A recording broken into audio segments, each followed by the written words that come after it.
Bom dia, boa tarde, boa noite para você que é torcedora, para você que é torcedor do Santos Futebol Clube. Estamos aqui neste último Alvinegras da Vila gravado do ano de 2021.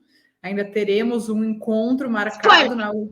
Spoiler, teremos um encontro marcado na última semana do ano, mas hoje eu e Isabel Nascimento viemos aqui fazer um encerramento, né, um balanço desse ano, começo de projeção para 2022. Tudo bem com você, Isabel Nascimento? Como você está se sentindo? Como está essa paz no coração sem ter jogos do Santos já há algum tempo? Bom dia, boa tarde, boa noite, Ni, todo mundo que está nos ouvindo e me vendo, está vendo que estou no clima, está vendo sempre desse lado, o clima natalino aqui para todas as pessoas, que esse clima natalino traga boas energias, né? Boas contratações, movimentações do mercado. Lucas Mussetti participou do meu canal segunda-feira e basicamente se assustou com todos os valores, né? Foi basicamente 1 hora de Lucas Mussetti se assustando com valores e que ele não saiu nada e não chegou em lugar nenhum. Mas quem quiser assistir aí, ele conta várias coisas sobre como nada está rolando. Mas acho que a gente pode conversar bastante, né? Sobre nada rolando, mas também sobre o ano do Santos, né? Que eu acho que assim, começou ruim, terminou quase pior, mas de uma maneira geral acabou. Você gostou? Gostou da frase? Não começou ruim, né? Pensando que quando começa, a gente não tinha jogado contra o Boca, né? A gente jogou esse ano contra o Boca. Esse ano. Olha só, eu já fui feliz. Então, eu acho que você começa o ano ainda jogando muito bem, né? 2 jogos muito bons com o Boca, e aí realmente vai para uma final que a gente não precisa falar aqui, mas acho que fazendo um retrospecto de 2021 é extremamente relevante. Cara, não tenho a menor ideia do que aconteceria com o Santos ganhando essa final. Eu não sei se o Cuca permaneceria no Santos. Eu não sei se o Galo seria campeão. Olha que coisa de louco, né? Tipo assim, é muito como uma coisa foi levando a outra. A gente imagina um Santos numa Libertadores realmente, de fato, numa Libertadores, né? Entrando com outro mérito, talvez os jogadores permaneceriam no Santos, talvez a gente conseguiria segurar para mais um ano, jogadores tipo o Soteldo, não estou falando um Veríssimo que foi para um grande time, mas, por exemplo, o Soteldo ou o Caio mesmo, que sai no meio da temporada para não exatamente ser titular, né? Poderia ter ficado no Santos mais tempo. Mas, bom, Ni, eu acho que, de modo geral, o Santos passou de ano, né? Eu acho que, assim, se a gente tivesse uma avaliação, passou com 6, né? Passou assim, chorou para a professora. Não passou, pegou a prova, chorou para a professora, ela deu mais meio e o Santos passou de ano. Eu acho que é o resultado do que a gente pode ver em 2021. Acho que essa sua metáfora foi muito boa, né? Do Santos quase que foi reprovado, chorou nota e conseguiu passar sem recuperação, né? Porque acabou ficando em décimo, né? Foi décimo. Sim. A Anitta faz isso no mestrado, gente. Ela quase não passa. Ela chora aquela chorinha espanhol. E É aí é nada, sou uma muito mais nerd. complicado. Mas eu acho que é muito louco realmente assim esse ano do Santos. Eu acho que quem teve a oportunidade de acompanhar a apresentação que o Rueda fez para os sócios na terça-feira passada, né, na reunião do Conselho Deliberativo, viu que realmente não é uma forma de falar, não é uma desculpinha que o Santos está em reconstrução. É verdade, né? O que aconteceu com o Santos ao longo dos últimos 9 anos, né, nos últimos 9 anos, prejudicou demais o clube. Uma hora a conta ia chegar, não dava mais para maquiar os números. Acho que fica claro como tudo que o Santos passou acabou atrapalhando. Acho que dá sim para a gente fazer críticas à gestão do Rueda, né? De poderia ter evitado a saída de alguns jogadores. Ele disse que não, né? Ele disse que o Pituca, por exemplo, já estava acertada a saída, mas aí o Alisson foi embora. Será que o Alisson ficando teria ajudado? Tem gente que acha que sim. O departamento médico poderia ter agido melhor, e aí foi ele que fez mudanças no departamento médico também. Mas foi um ano do Santos que é muito mais pagar a dívida do que investir no futebol, literalmente, porque investiu, se eu não me engano, 114 milhões no futebol e pagou 120 milhões em dívida. Então, a prioridade do Rueda foi sim pagar dívida, mas também é claro que todo Santista ficou preocupado de o futebol não estar ali em primeiro plano. Eu acho Até que não tem porque nem. caindo existe uma perda de dinheiro muito grande, né? De todos os Claro. âmbitos. Patrocínio, cota de TV, tudo. Então, acho que não é simplesmente não ligar para o futebol, né? E também, Bel, putz, a Série B de 2021 já foi muito difícil. A de 2022, cara, assim, não dá nem para brincar, não dá nem para pensar. O Santos não pode pensar em cair. Mas eu acho que se o Santos conseguir se manter na Série A, pagando essas contas que está pagando, o futuro é melhor. Eu acho que a gente não pode esquecer, e essa é uma coisa que eu acho muito relevante, é como o transfer ban acabou afetando muito o Santos em muitos sentidos, sabe? De adiantar processos, de fazer o Kaique subir talvez antes da hora, apesar de ele ser mais um raio, ele ser fantástico, maravilhoso, mas acho que o Ângelo Não dá talvez para esquecer que poderia. foi um ano de transfer ban, né? Não foi um mês. Deu um ano, né? Uns 8, Exatamente. 9 meses por aí. Foi muito tempo, foi muito tempo. A gente brincava, né, ali na hora, quando o Santos estava bem, transferando o muro, mas quando as peças foram saindo e o Santos demorou para conseguir se livrar desse transfer ban, acabou muito afetado. Eu acho que não dá para esquecer disso, sem isentar que a gestão Rueda efetivamente não teve como prioridade futebol e sim sanar as dívidas, mas será que dá para você pensar numa coisa sem pensar na outra? Porque precisava pagar o transfer ban para começar a pensar em futebol, sabe? Eu acho que o que vai realmente pesar na gestão do Rueda é o segundo ano. Então, assim, porque se beleza, terminar o segundo ano, ele fala, mano, mas eu paguei mais 100 milhões, vai ser mais um ano desse jeito, aí eu acho que, assim, começa a ficar mais complicado, até porque as grandes dívidas foram pagas, né, daquelas 10 dele no começo, eu nem lembro se ele chegou a pagar todas, Falta mas uma, a do então, Barcelona, sobre o tinha o, Gabigol. porra, tinha, tinha o Kleber, né? Tinha a questão, se não me engano, acho que tinha o Wolfsburg ainda do Bruno Henrique, tinha várias questões ainda do Santos. Não sei se tinha o Damião ainda, se tá nesse imbróglio ou não. Então, assim, tinham muitas questões que acho que o Santos avançou muito, mais que o segundo ano do Rueda, e que talvez seja a questão do Rueda, se rodear de pessoas melhores em volta dele, no sentido de pessoas que saibam mais de futebol. E eu acho que ele já começou fazendo isso. Né? Eu acho que assim, a chegada do Edu Dracena é muito importante hoje, né? Você vê um. Só passar um funk aqui num carro na rua, não sei se vocês estão ouvindo, mas bom, um abraço pro moço que tá dirigindo. Não, só dancei aleatoriamente, então tudo bem. Já faço isso mesmo, né? Já É, normalmente. Mas eu acho que quando você vê o ano e aí você vê a chegada do Edu Dracena, você vê, tipo, mais de um diretor de futebol. Cara, o Edu Dracena não foi campeão da Libertadores para estar nesse time do Santos. Então, assim, ele quer fazer dar certo. Ele não veio simplesmente para brincar. Um cara que sabe que ele pode estar sendo campeão, que ele já estava na final, né? Porque o Palmeiras ficou. Foram uns 2 meses da semi até a final. Então, um cara que abandona esse cargo de poder ser campeão para poder fazer a diferença no time que ele gosta, não sei se ele ama o Santos, mas ele tem um apreço pelo Santos, foi campeão pelo Santos, campeão da Libertadores pelo Santos. Então eu acho que é isso. Eu acho que hoje você vê no Dracena um cara que tá aí para fazer diferença. Coisa que talvez a gente esperou por muito tempo o Renato fazer e não foi a característica dele, né? Pode ter ajudado em várias outras coisas que a gente pode nunca saber, porque não foram divulgadas, mas exatamente não é o perfil, né, Nia? Eu acho que isso vem muito da importância do Dracena hoje. sim, eu acho que assim, eu não gosto muito dessa história de carta branca. Não, se eu fosse presidente do Santos, coisa que se Deus quiser não vou ser nunca, eu não daria carta branca para ninguém, porque eu acho que não é assim que as coisas funcionam.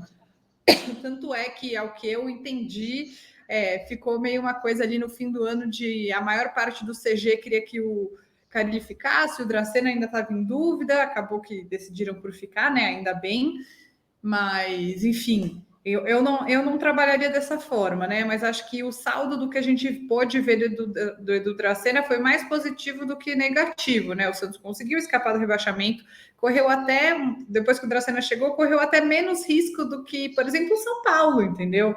Sim. Que era um time que ninguém falava de rebaixamento praticamente, do Santos se falava bem mais, o Santos acabou correndo menos risco do que o São Paulo, do que o Atlético Paranaense, enfim. Acho que no saldo foi bem positivo o trabalho do Dracena. O que eu acho, Bel, é que assim, acho que quando o Rueda chegou, eu concordo com você desse negócio de ele ter que se rodear mais de pessoas que entendam de futebol mais do que ele, porque ele fala, eu entendo como um torcedor. O que ele entende mesmo é de administração e pagar contas.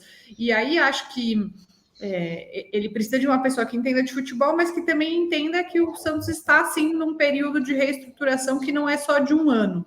E eu acho que quando eles trouxeram o Roland, eles deram um passo maior do que a perna, que talvez ninguém achasse que era um passo maior do que a perna, mas acabou sendo, porque era um desmonte de um time. É um bom treinador, que foi campeão antes de chegar no Santos e depois de sair do Santos já foi campeão de novo. É Mais um de uma bom vez, treinador. né?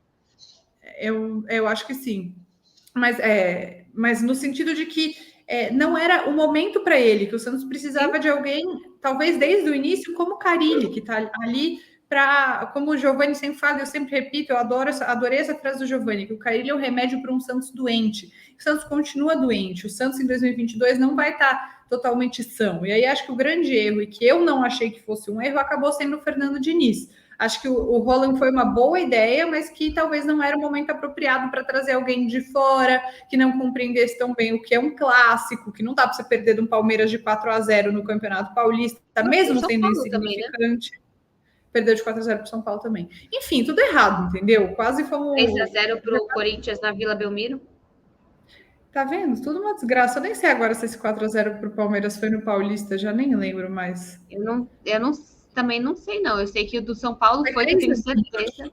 Foi 3-1, acho que o Caio Jorge fez um gol, eu tive esperanças e então. Enfim, mas acho que o Ariel ele era a pessoa certa na hora errada. E aí o Fernando Diniz era a pessoa errada na hora errada, e o Carille foi a pessoa certa na hora certa, para salvar o Santos. E o Carille não entraria no começo do ano passado, né, Nisso? Você fala assim, puta, o Carille poderia ter entrado. Ele não entraria naquele momento.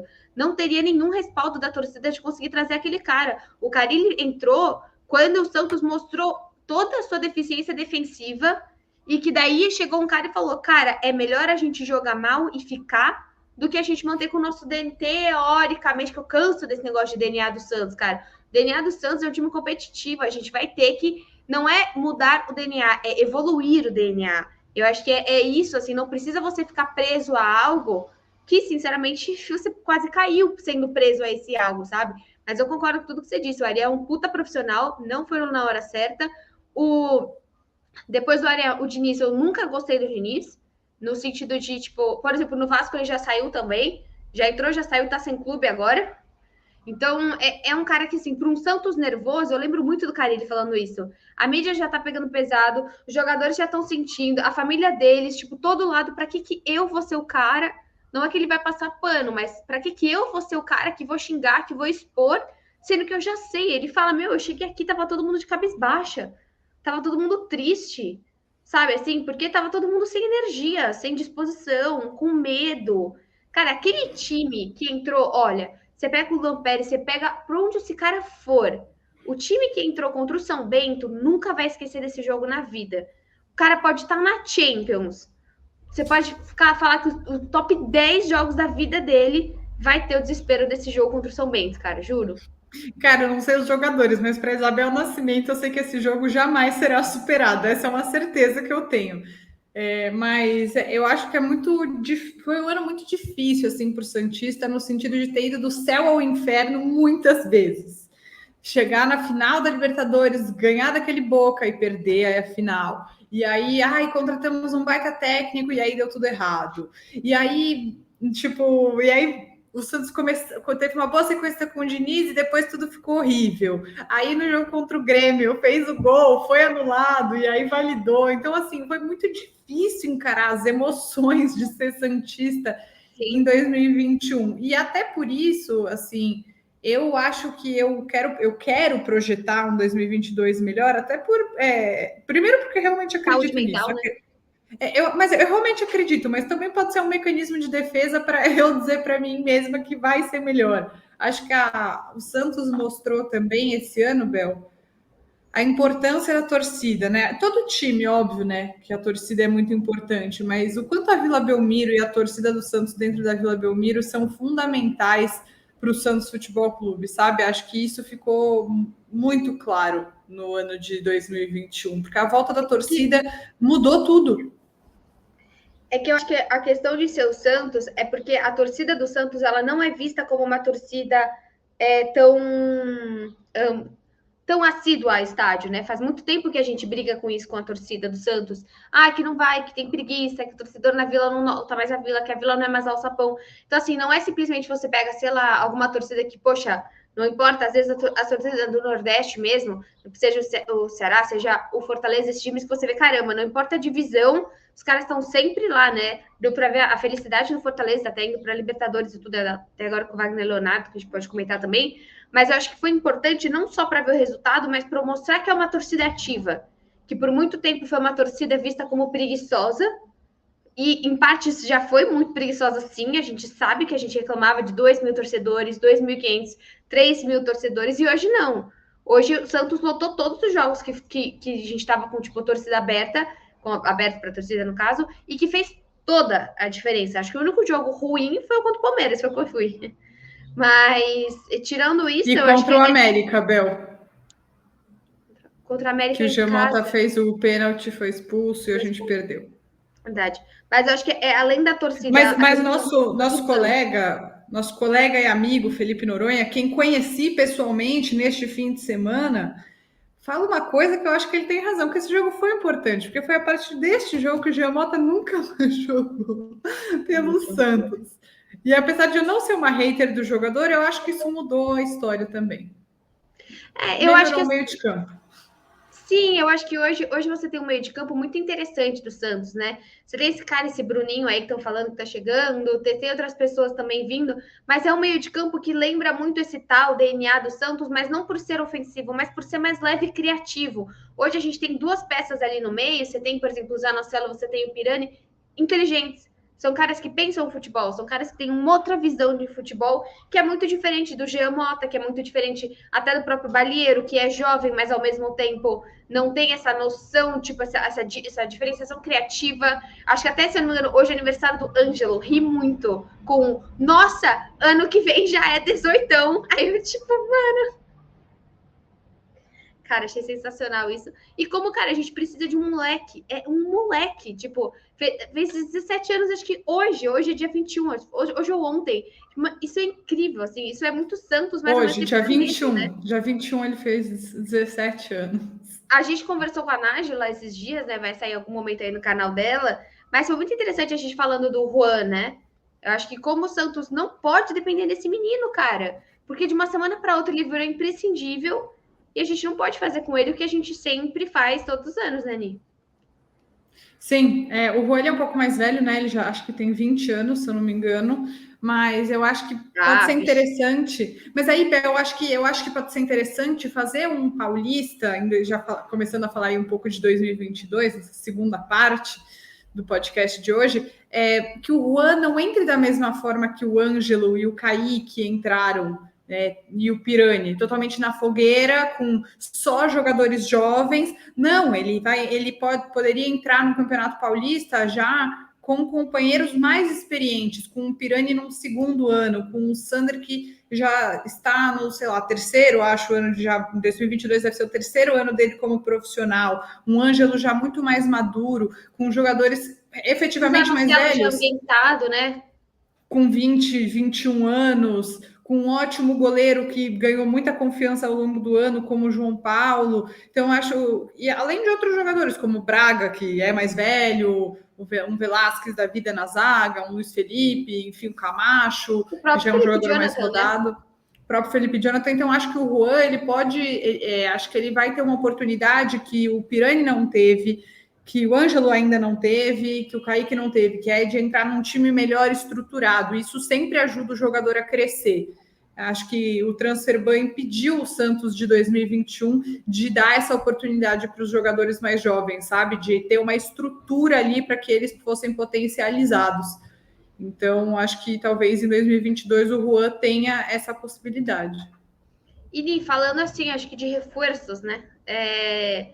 A gente tá meio com dificuldade nessa área, mas é o que a gente falou ontem e esses dias. Quem foi embora foi muito assertivo, tirando o Wagner Leonardo, que eu gosto dele. Mas eu acho que assim. Mas o Fortaleza é um puta time. Ele simplesmente vai estar num lugar super organizado. E ele vai estar jogando competições de mais alto nível do que o Santos. Então não me causa assim uma questão, porque eu fico muito, talvez mais feliz por ele do que outra coisa. Mas assim, é um cara que eu sinto falta. Tipo, eu não sei até onde o Eduardo Bauman vai ser melhor que ele, porque não tem como saber. Eu não sei até onde esse cara também é melhor que o Bosa, por exemplo. A gente só vai ver quando começar os jogos mesmo. Tipo, Porque às vezes, nossa, é sensacional. Por exemplo, o Batistão era uma puta boa aposta. E até agora não foi, não foi o que a gente imaginava, né? Mas eu acho que a gente vê, igual você falou do Jean Mota, do Pará, tem o Wagner, e eu acho que são jogadores que fez sentido irem embora, né? Sim, eu acho que na verdade a gente ainda não viu nada de contratação, né? O Santos não contratou ninguém, mas eu acho que o que o Santos está fazendo primeiro é abrir espaço na folha salarial. Eu acho que isso a diretoria tem feito muito bem. Então, quem já foi? Já foi o Lucas Lourenço, já foi o Doca, né, o lateral que é cria da base, que acho que ele não teve oportunidade no profissional ainda, se não me engano. O Wagner Leonardo, eu acho que o zagueiro, normalmente, se ele não é um Kaique da vida, ele realmente tende a ter uma maturação um pouco mais tardia, né? Assumir a titularidade um pouco mais tarde. O Palha tem acho que 21 anos. O Lucas Veríssimo, por exemplo, virou titular no Santos quando tinha 23. Então tem tempo ainda para o Palha. Acho que ele ainda pode ser um ativo relevante, mas em muitos momentos a gente viu ele entrar mal. Eu acho que o empréstimo para o Fortaleza foi uma ótima, assim. Então, eu acho que abrir esse espaço. Jean Mota também foi embora, Pará foi embora. Acho que o Raniel também vai embora, né? Também vai para o Cruzeiro, assim como o Pará. Então, acho que esse movimento da diretoria de abrir espaço na folha é o primeiro passo para fazer contratações responsáveis. O que a gente sabe é que o Carille quer o Rodriguinho.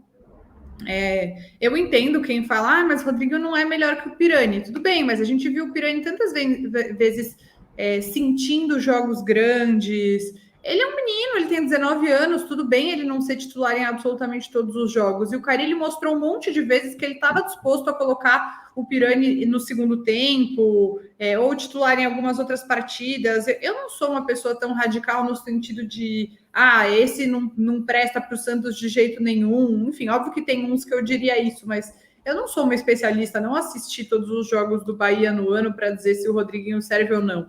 Com o Carille no Corinthians, ele foi bem, quem sabe não dê para repetir, né? O Carille tem esses jogadores ninguém, né? Assim. Oi? Carille não pediu ninguém, né? Todo mundo que chegou já estava encaminhado. Ele não teve a oportunidade. Eu acho que a gente também tem que dar a oportunidade do Carille errar. Não tem muito espaço para erro. 50... Não, ok. Não tô falando que isso é 50 milhões, é o Cueva, é o Damião, não isso. Mas, por exemplo, o Tardelli foi um erro.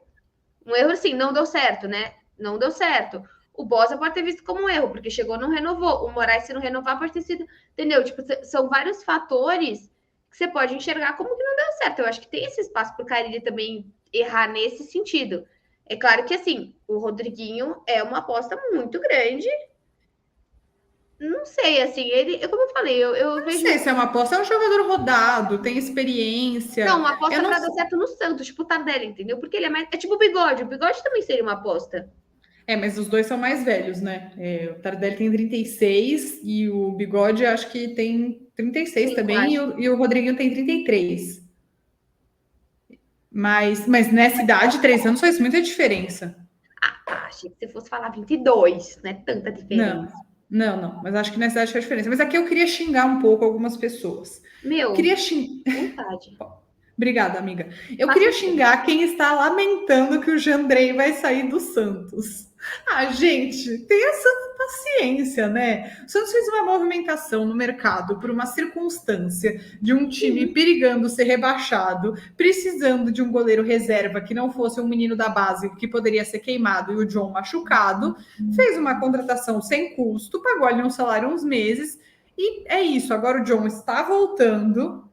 E o Jandrei, cara, boa sorte na vida. Obrigada por ter feito um bom jogo contra o esporte. O Jandrei, cara. O Jandrei é um goleiro muito bom para ser terceiro goleiro. Não é justo com a folha salarial do Santos também, que besteira. Não, também, mas eu julgo assim, cara, o Jandrei é um goleiro muito bom para ficar em terceiro, entendeu? O Jandrei, ele tem plena noção que ele tá depois do John. O Santos é um time que valoriza sempre os moleques. Com qualidade, é claro, mas chega um John, que é bom sim, tem a sua final, tem isso, tem aquilo. E se o John se demonstrar, por exemplo, acontece uma coisa com o João Paulo, entre o John, não vai bem, aí o Santos vai atrás, né? Eu acho até hoje o Bruno Lima soltou fez um tweet muito interessante, falando sobre o Rafael Cabral, né? Porque terminou o contrato dele no Reading, tá todo mundo falando sobre isso, e o Bruno Lima falou com o Santos foi muito claro com ele. O Santos não está atrás de goleiro.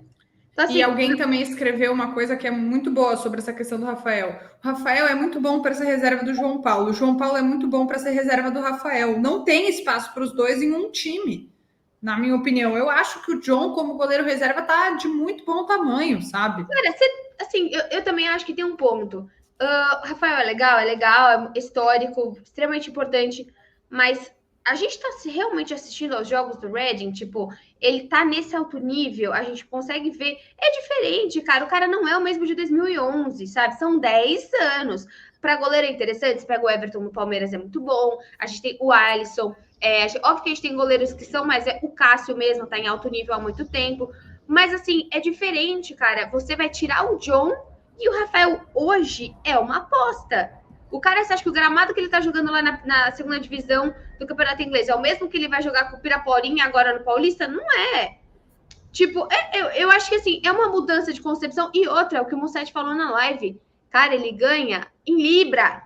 A gente teria que pagar muito para ele, para minimamente valorizar o E o cara que Santos ele acabou foi de no dar uma Brasil. valorização. E o Santos acabou de dar uma valorização para o goleiro titular, que é o João Paulo. Que é além do justo, porque ele foi o cara de 2021. O destaque, Sim. e é uma merda que o destaque do Santos tenha sido goleiro, basicamente o único destaque do Santos. Sim, mostra o porquê que o time quase caiu em 2 campeonatos. Sim, e uma coisa para a gente ir encaminhando para o final, enfim, eu acho que o Santos tem que, de qualquer forma, buscar laterais, acho que esse é o mais importante, na minha opinião, e resolver a situação do Marcos Leonardo. Eu acho que resolvendo a situação do Marcos Leonardo, trazendo 2 laterais e talvez mais um atacante de lado de campo, que eu acho que é importante sim, acho que essas Do seriam as Marinho, né, amiga? Eu contratações. colocaria o Marinho junto com o Marcos Leonardo, sabe? Quer ficar, mas quer mesmo, sabe? Eu acho que o Marinho é um cara que, assim, eu queria muito.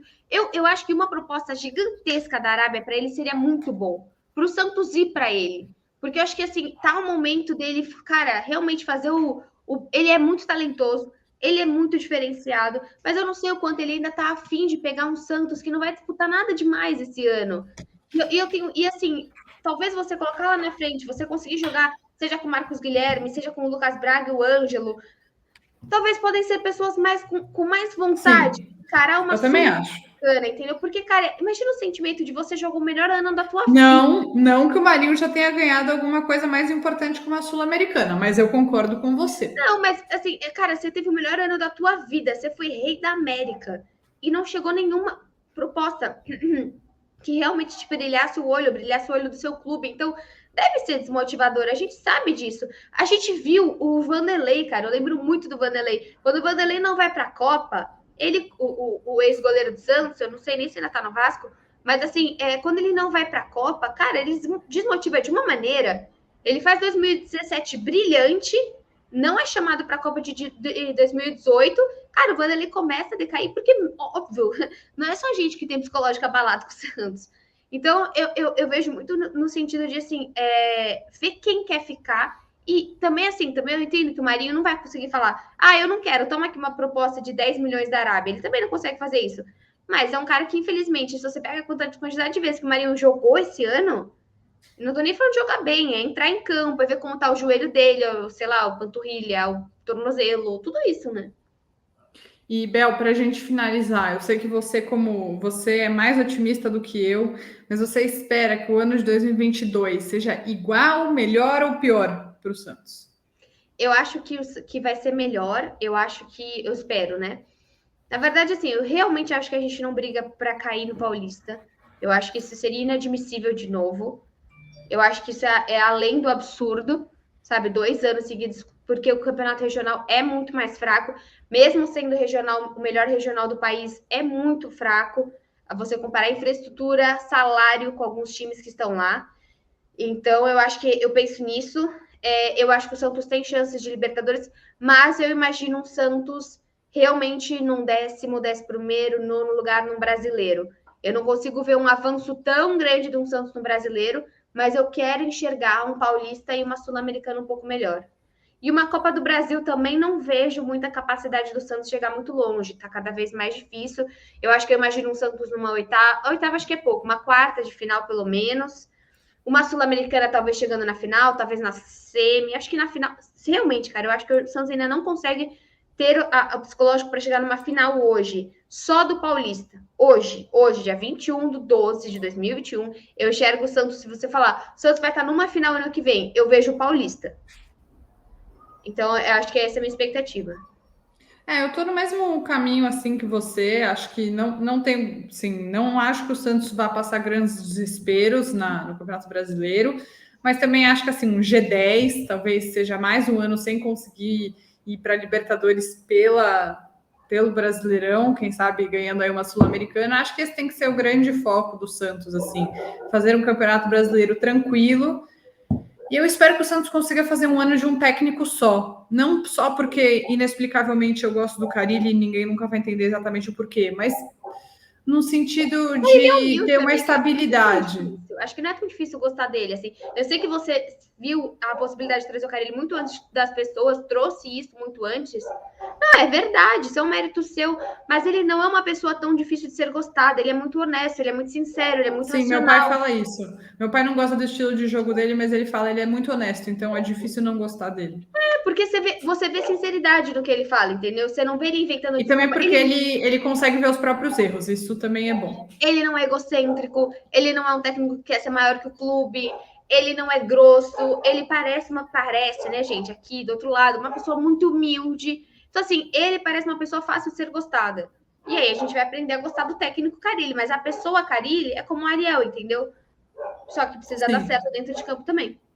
Sim, mas eu espero muito sim um ano de um técnico só, porque isso mostra estabilidade, resultados razoáveis. Então, se eu fosse resumir o que eu espero do Santos, é um ano de um técnico só, sem desespero, sem briga interna, sabe? Um ano de tranquilidade que o Carille consiga fazer uma boa pré-temporada. Salário, né, Ni? Que acho que isso é muito relevante. A gente passou 2021 inteiro com salário em dia.